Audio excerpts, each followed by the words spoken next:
Good morning and welcome back. आज हम political geography के नए topic unitary and federal states को लेकर आपके सामने उपस्थित हुए हैं। एकात्मक एवं संघात्मक राज्य। मैं doctor Sandeep Yadav, associate professor in geography, government college Bundi. अब एकात्मक राज्य की क्या प्रकृति होती है, पहले हम उसके बारे में जानेंगे। एकात्मक राज्यों के प्रशासनिक शक्तियां केंद्रीय होती हैं, अर्थात केंद्र से समस्त शासन एवं प्रशासन संचालित होता है। अंग्रेजी शब्द यूनिटरी लैटिन शब्द यूनिटास से लिया गया है, जिसका कि अर्थ होता है एकता, या यूनस एक से है, अर्थात जहां एक शक्तिशाली केंद्र हो और उसी में समस्त शक्तियां निहित हों। इसको स्पष्ट करते हुए C.F. स्ट्रॉन्ग ने लिखा है, एकात्मक राज्य वह है जो एक केंद्रीय सरकार में संगठित होता है, अर्थात जो भी शक्तियां विभिन्न क्षेत्रों की होती हैं वे केंद्र द्वारा प्रशासित होती हैं तथा उन्हीं के निर्णय पर निर्भर करती हैं। इसमें केंद्रीय शक्ति सर्वोच्च होती है तथा उसके उप विभागों को उस पर प्रतिबंध का अधिकार नहीं होता। उपयुक्त परिभाषा से स्पष्ट है कि एकात्मक प्रशासन में केंद्रीय व्यय व्यवस्था, केंद्रीय कार्यपालिका और केंद्रीय न्यायपालिका सर्वोच्च होती है। केंद्र सरकार राज्य या प्रांतों को अपने स्तर का स्वीकार नहीं करती, अपितु वे उन पर निर्भर करते हैं तथा निर्णय लेने की पूर्ण क्षमता केंद्र में निहित होती है। Britain, France, Denmark, Belgium, Holland, Spain, Norway, Sweden, Italy, Turkey, Afghanistan, New Zealand आदि में इस प्रकार का शासन या सरकार देखने को मिलती है। एकात्मक राज्य की मुख्य विशेषता सभी राज्य प्रांतोद्धत को केंद्र के अधीन करना है। केंद्रीय व्यवस्थापिका में संपूर्ण शक्तियां निहित होती हैं। स्थानीय निकायों एवं उप विभागों को केंद्र प्रशासनिक उत्तरदायित्व जो वह उचित समझता है सौंप देता है। यह छोटे राज्यों के लिए उपयुक्त होता है। इसे अधिक स्थिर, लचीला एवं साधारण माना जाता है, जिसमें प्रशासनिक खर्च कम होता है, किंतु केंद्र में अत्यधिक शक्तियों का केंद्रीकरण से निरंकुशता की प्रवृत्ति का भय रहता है तथा राज्यों की समस्याओं अथवा विकास की अनदेखी भी होने की संभावना रहती है। ब्लिज ने एकात्मक राज्यों की 4 विशेषताओं का वर्णन किया है। पहली, ये छोटे राज्यों के लिए उपयुक्त है। दूसरी, राज्यों का क्षेत्र संगठित होना चाहिए, अर्थात दूर दूर विभक्त नहीं होना चाहिए। तीसरी, ये राज्य अपेक्षाकृत सघन बसा हुआ होना चाहिए। और चौथा, एकात्मक राज्य में एक मूल स्थल होना चाहिए, कोर एरियाज, जिसके बारे में हम पूर्व में पढ़ चुके हैं। एकात्मक राज्यों में उपयुक्त विशेषताएं सामान्यतः होती हैं, किंतु आवश्यक नहीं कि वे सभी में मौजूद हों। स्वयं ब्लिज ने इस बात को स्पष्ट किया कि चारों विशेषताएं पूर्णतः एकात्मक राज्यों में हों यह जरूरी नहीं, किंतु अधिकांशतः विश्व के एकात्मक राज्यों में ये दृष्टिगत होती हैं। ये सब हम पढ़ रहे हैं प्रकृति के बारे में। अब एकात्मक राज्यों का विकास और वितरण किस प्रकार से हुआ। यूरोप में अनेक एकात्मक राज्य हैं और यहीं से एकात्मक राज्यों का उद्भव हुआ, ऐसा माना जाता है।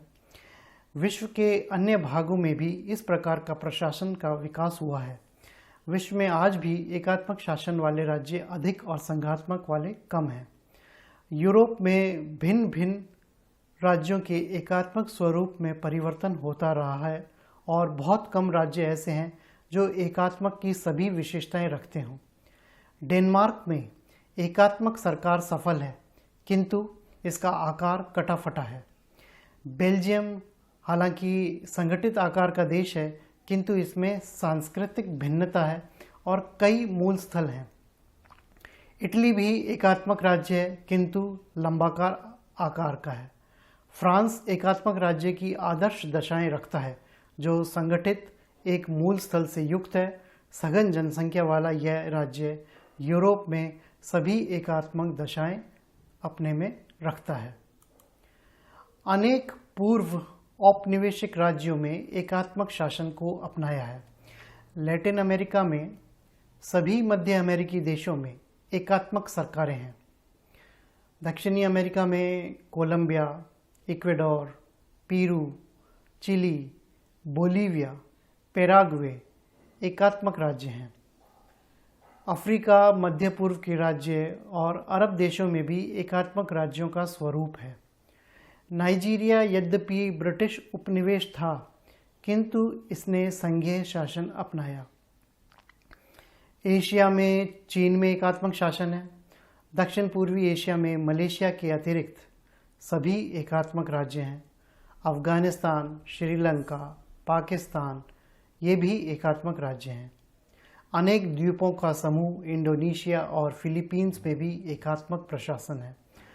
तात्पर्य यह है कि विश्व के प्रत्येक भाग में एकात्मक राज्यों की बहुलता है।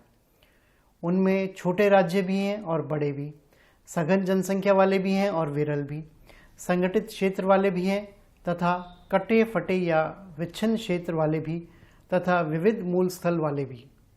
इस प्रकार की क्षेत्रीय विविधता ने इसके स्वरूप में भी भिन्नता उत्पन्न कर दी है। एकात्मक राज्यों के प्रकार कौन कौन से हैं? एकात्मक राज्यों में यद्यपि एकता एवं समरूपता का वर्णन किया जाता है किंतु इनमें सांस्कृतिक भिन्नता भी होती है। इसमें अल्पसंख्यक सरकार का बहुसंख्यक जनसंख्या पर अपनी इच्छाएं थोपने का भय रहता है। एकात्मक राज्यों में किसी भी प्रकार की सरकार हो सकती है, जैसे निरंकुश, तानाशाही, सम्राट अथवा प्रजातंत्र। सभी में समयानुसार राजनीतिक एवं क्षेत्रीय समायोजन की आवश्यकता होती है।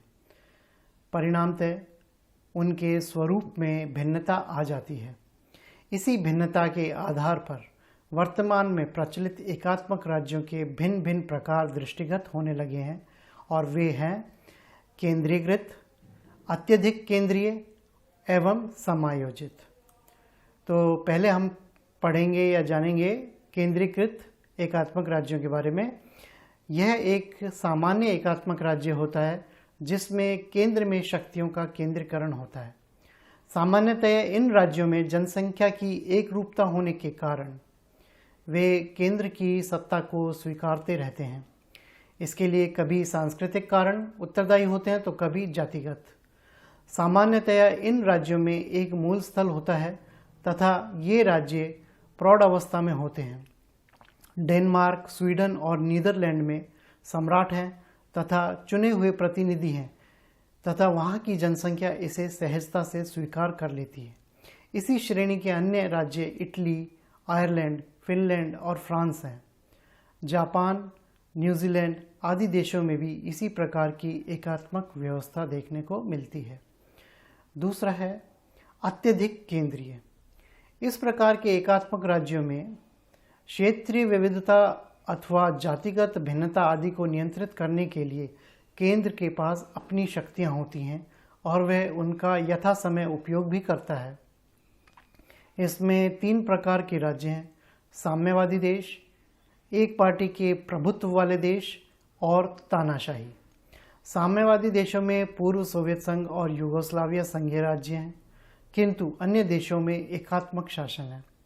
पोलैंड, हंगरी, रोमानिया, बुल्गारिया में एकात्मक शासन है तथा साम्यवादी सरकार का पूर्ण नियंत्रण है। चीन विश्व का सबसे बड़ा एकात्मक राज्य है जहां साम्यवादी शासन देखने को मिलता है। अन्य देश जैसे पुर्तगाल, स्पेन, पैराग्वे, ग्वाटेमाला, इथोपिया, घाना, ईरान, इंडोनेशिया आदि में यद्यपि साम्यवादी सरकार नहीं है किंतु केंद्र अत्यधिक शक्तिशाली है। अनेक अफ्रीकी और एशियाई देशों में शक्ति किसी एक व्यक्ति ने अधिकृत कर ली है, वहाँ तानाशाही स्वरूप उभर कर आता है। और तीसरा प्रकार जो है इसमें समायोजित। इस श्रेणी में एकात्मक राज्य आते हैं जो विभिन्न समूहों या क्षेत्रों को समायोजित कर अधिकारों को उनके अनुरूप परिवर्तित कर देते हैं। इसका सर्वोत्तम उदाहरण ग्रेट ब्रिटेन है, जहां विकेंद्रीकरण द्वारा समायोजन किया गया है, फिर भी स्कॉटलैंड के निवासी असंतुष्ट रहते हैं। यहाँ वेल्स और स्कॉटलैंड की राष्ट्रीय भावना को समायोजित किया गया है। तो ये सब थे एकात्मक राज्य के बारे में हम जान रहे थे। अब दूसरा जो प्रकार होता है राज्यों का वो है संघात्मक। इसकी प्रकृति कैसी होती है आइए जानते हैं अपन। अंग्रेजी शब्द फेडरल लैटिन भाषा के फेडरिस से निकला है, जिसका अर्थ लीग या संघ होता है। अर्थात इसमें अनेक प्रांतों का संघ होता है जो अनेक कार्यों में स्वतंत्र होते हैं। साथ ही केंद्र भी अनेक कार्यों को संपन्न करता है। इसमें केंद्र तथा राज्यों में शक्तियों का विभाजन होता है। संविधान सर्वोच्च होता है तथा एक संघीय न्यायपालिका होती है। ब्लिज के शब्दों में संघात्मक ढांचे में एक केंद्रीय सरकार होती है जो राज्य के विभिन्न भागों का प्रतिनिधित्व करती है तथा अनेक सामान्य विषय जैसे रक्षा, विदेशी संबंध, संचार आदि को संचालित करती है तथा राज्य की विभिन्न इकाइयां अपना अस्तित्व रखती हैं, राजस्व वसूल करती हैं तथा अपने कानून बनाती हैं। ऐसा ब्लिज ने कहा था। ब्लिज की इस परिभाषा से स्पष्ट है कि संघात्मक व्यवस्था में एक केंद्रीय सरकार के साथ साथ प्रांतों, प्रदेशों या राज्यों की व्यवस्था भी देखने को मिलती है। केंद्रीय सरकार जहां रक्षा, विदेश व्यापार, अंतर्राष्ट्रीय संबंध, नीति निर्धारण एवं अन्य महत्वपूर्ण प्रशासनिक दायित्वों का निर्वहन करती है, वहीं प्रांतीय सरकारों का अपना कार्यक्षेत्र प्रदेश अथवा प्रांत होता है। इन दोनों में पूर्णतः समन्वय एवं सामंजस्य होता है तथा संविधान की सर्वोच्चता देखने को मिलती है। विवाद की स्थिति में संघीय न्यायालय निराकरण का कर निर्णय देता है। वास्तव में संघवाद का उद्भव केंद्रोन्मुखी एवं बाह्यमुखी शक्तियों के मध्य समायोजन के फलस्वरूप होता है। संघात्मक राज्यों के वर्तमान स्वरूप को हालांकि अमेरिकी देन माना जाता है, किंतु इसका अस्तित्व प्राचीन काल में भी था। ईसा पूर्व 3री शताब्दी में ग्रीस में शासन का यही सिद्धांत था। प्राचीन भारत के गणराज्यों की तुलना भी इसी से की जा सकती है। वर्तमान संघवाद का उद्भव निसंदेह अमेरिकी पद्धति पर आधारित है, यद्यपि उसमें प्रत्येक राज्य अपनी दृष्टि से परिवर्तन कर लेता है। यह केंद्रोमुखी एवं बाह्यमुखी शक्तियों के मध्य समायोजन का परिणाम होता है। मूलतः संघ में सभी क्षेत्रों को समन्वित किया जाता है। यह समन्वय उन्हें कतिपय शक्तियों एवं राजस्व के अधिकार तथा आंतरिक प्रशासन की सुविधा प्रदान कर दिए जाते हैं और बदले में केंद्र उन्हें सुरक्षा प्रदान करता है। देश के वृहद लाभ एवं विकास हेतु नीति निर्धारित करता है और आपसी विवादों को समाप्त करता है। समय समय पर आर्थिक सहायता देता है। सैद्धांतिक दृष्टि से संघात्मक प्रारूप वृहत राज्यों के लिए उपयुक्त होते हैं। विभक्त राज्य एवं लंबाकार राज्य जिनमें अनेक मूल स्थल होते हैं, वहाँ भी यह उपयुक्त पाए जाते हैं। कनाडा, नाइजीरिया, ऑस्ट्रेलिया इसके उदाहरण हैं। इन राज्यों में विभिन्न जनसंख्या समूह दूरवर्ती क्षेत्रों में निवास करते हैं और जनसंख्या कम है। सामान्यतया संघात्मक राज्य एक राजधानी के माध्यम से शासन चलाता है जो संघीय क्षेत्र या फेडरल टेरिटरी में स्थित होती है। जैसे भारत के क्षेत्र में दिल्ली को राजधानी का दर्जा मिला था, तो दिल्ली पहले एक केंद्र शासित प्रदेश था, बाद में उसको राज्य का दर्जा दिया गया है। संघात्मक शासन उन राज्यों के लिए भी उपयुक्त होता है जहां विभिन्न धर्म, जाति, भाषा के लोग निवास करते हैं। संघात्मक प्रशासन अधिक लचीला और स्थानीय विकास को प्रोत्साहन देने वाला होता है। संघात्मक राज्यों का भौगोलिक अध्ययन राजनीतिक भूगोल का एक महत्वपूर्ण विषय है, क्योंकि इसमें विभिन्न भौगोलिक प्रदेशों को राजनीतिक संबद्धता प्रदान की जाती है तथा उनमें एकरूपता प्रदान की जाती है। इनकी सफलता की पृष्ठभूमि में भौगोलिक कारक महत्वपूर्ण होते हैं। अब है संघात्मक राज्यों के प्रकार। हालांकि संघात्मक व्यवस्था वाले राज्यों में मूलभूत एकरूपता होती है, किंतु संघात्मक शासन में भी विविधता है। प्रत्येक संघात्मक राज्य अपनी राजनीतिक भौगोलिक परिस्थितियों को ध्यान में रखते हुए प्रशासन को समायोजित करता है। संयुक्त राज्य America, Canada, Australia, Mexico, Brazil, Venezuela, Argentina, Nigeria आदि प्रमुख संघात्मक राज्य हैं। भारत अपने तरह का विशिष्ट संघात्मक राज्य है। ब्लिज ने संघात्मक राज्यों के निम्न प्रकार वर्णित किए हैं। वे हैं आपसी लाभ पर आधारित, समन्वय या समझौते पर आधारित, केंद्रीकृत एवं आरोपित। तो ये 3 प्रकार के संघात्मक राज्य ब्लिज ने बताए हैं। इनको सबसे पहले हम आपसी हित पर आधारित संघ राज्य के बारे में जानेंगे। कुछ संघात्मक राज्यों में से एक ही प्रकार की जाति अथवा भाषा के लोग हैं तो दूसरों में विविध क्षेत्रीयता वाले, किंतु दोनों में ही कभी कभी आपसी हित इस प्रकार के होते हैं कि वे संघात्मक स्वरूप अपना लेते हैं। कभी उन्हें विदेशी आक्रमण का भय होता है तो कभी आंतरिक कलह और अपनी सर्वोच्चता का। जैसे ऑस्ट्रेलिया में एक ही भाषा और समुदाय के निवासी हैं, किंतु उन्हें प्रशांत महासागर में अपने को सुरक्षित रखने का सदैव ध्यान रहता है। दूसरी ओर कनाडा एक संघात्मक राज्य है। यहाँ राज्य की जनसंख्या में विविधता है, 2 भाषाएं और क्षेत्रीय विविधता है। साथ ही इन्हें सुरक्षा भी चाहिए और आर्थिक विकास भी। ये संघातक स्वरूप में ही संभव है। इस प्रकार के संघात्मक राज्य ब्राज़ील और स्विट्ज़रलैंड में संघ की प्रवृत्ति का विकास 1921 में प्रारंभ हुआ था, और जहां वहां के 4 कंटनों या प्रांतों ने गोथार्ड दर्रे के माध्यम से व्यापार का सामूहिक प्रयास किया। इसी से एकाकी प्रांत एक होते गए। इनके पीछे सामूहिक हित की भावना थी। ब्राज़ील अपेक्षाकृत नवीन संघ राज्य है, जहां 1882 में इसकी शुरुआत हुई और 1889 तक ये उपनिवेश रहा। 1891 से 1945 तक रिपब्लिक तथा 1946 में इसने संघात्मक संविधान अपनाया। इसका आधार अमेरिकी मॉडल था। इसके माध्यम से दूरवर्ती प्रांतों को संयुक्त किया गया तथा ब्रासीलिया संघीय राजधानी बनाई गई। दूसरे जो कैटेगरी ब्लिज ने बताई थी वो थी आपसी समझौते पर आधारित संघीय राज्य। कुछ संघीय राज्यों ने स्वयं अर्थात वहाँ के निवासियों ने इसे अपनाया है। नाइजीरिया और भारत इसी श्रेणी के संघीय राज्य कहे जा सकते हैं। नाइजीरिया का प्रारंभिक संघीय स्वरूप औपनिवेशिक ब्रिटिश और स्थानीय नेताओं ने स्वीकार किया तथा 1954 में इसे लागू किया गया। नाइजीरिया में 3 मूल स्थल हैं तथा अनेक आदिवासी जातियां हैं जिनकी भाषाएं भी अलग अलग हैं।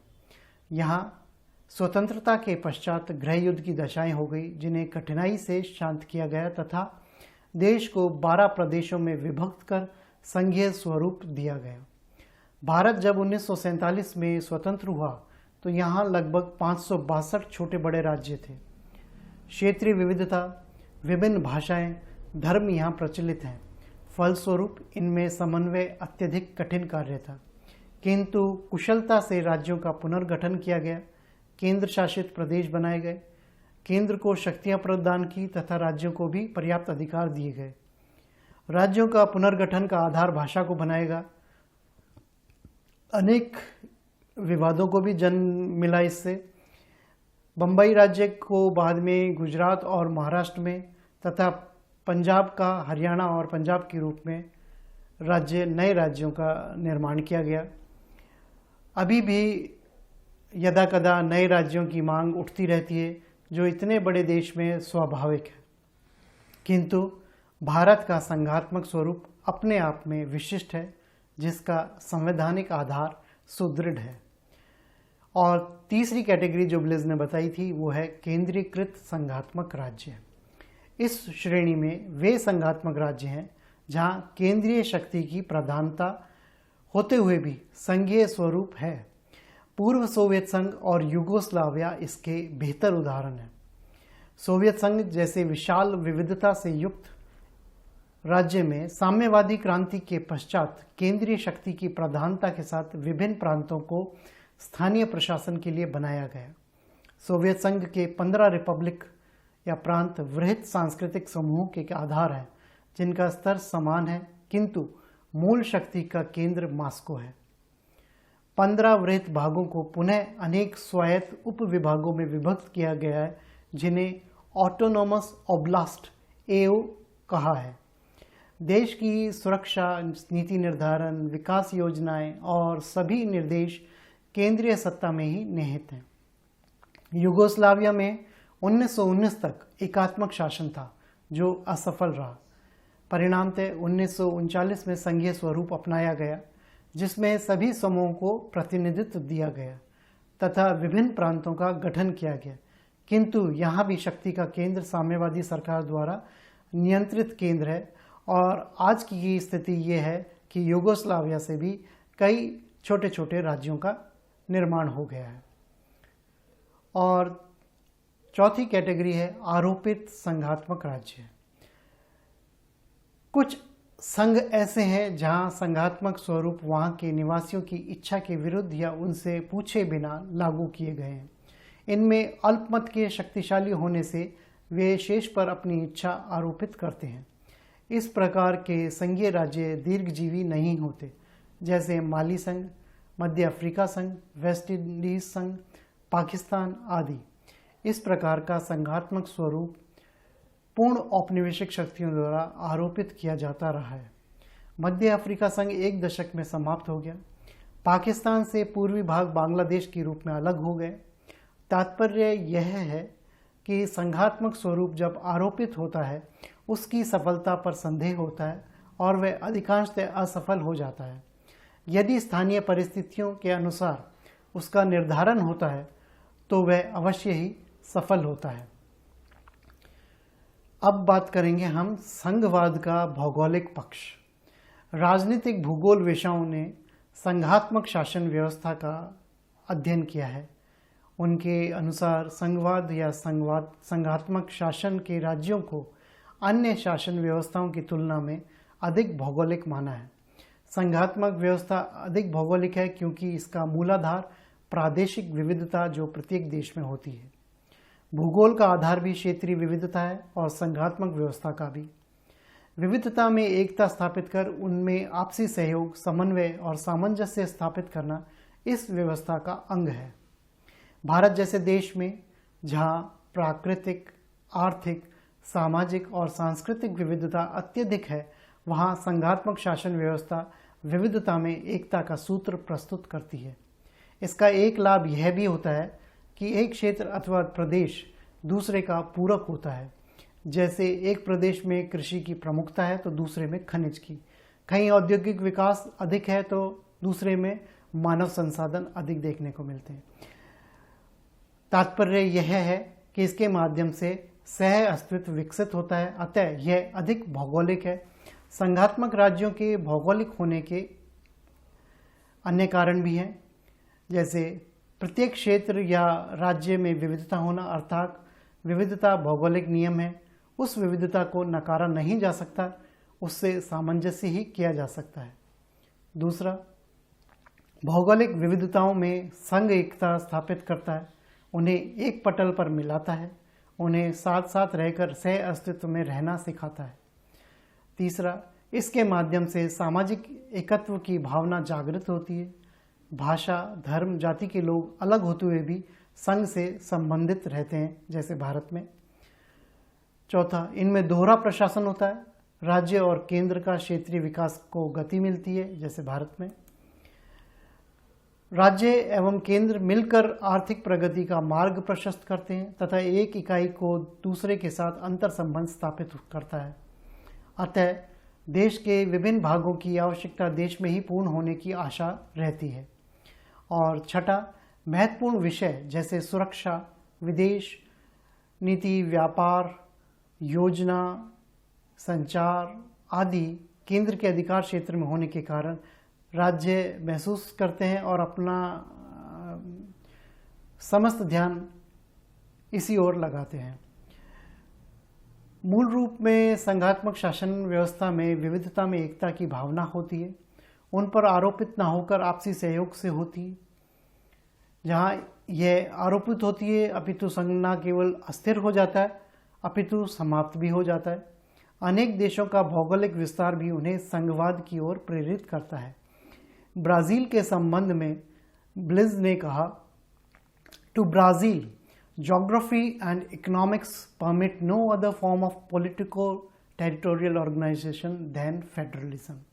तो ब्लिज ने कहा कि ब्राज़ील के लिए भूगोल और उसकी अर्थव्यवस्था किसी और राजनीतिक क्षेत्रीय व्यवस्था का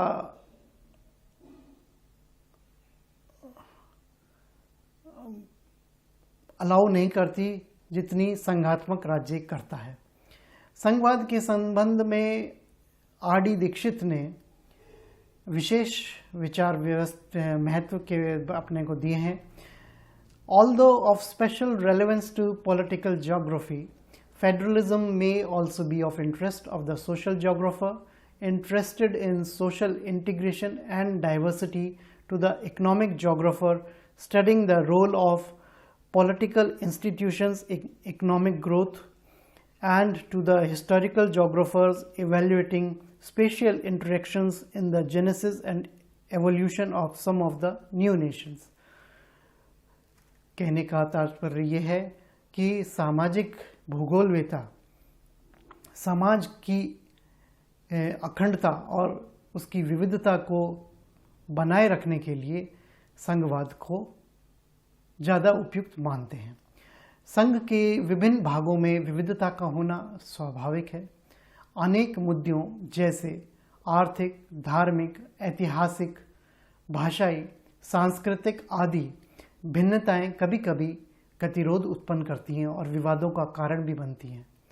जैसे पूरे देश में हिंदी भाषा का थोपना, दक्षिण में तमिलनाडु में उसको विरोध झेलना पड़ता है। इस दृष्टि से संघात्मक शासन मात्र राजनीतिक एकता का ही प्रयास नहीं करता अपितु सभी क्षेत्रों की सांस्कृतिक धरोहर को भी पूर्ण सम्मान करता है। संक्षेप में यहाँ कहा जा सकता है कि संघात्मक राज्य एकात्मक राज्यों की तुलना में अधिक भौगोलिक होते हैं, हालांकि यह उनकी सफलता का मापदंड नहीं है। आज हम पढ़ रहे थे एकात्मक और संघात्मक राज्यों के बारे में और इसी के साथ ये हमारा व्याख्यान आज समाप्त होता है। आज के लिए इतना ही। धन्यवाद।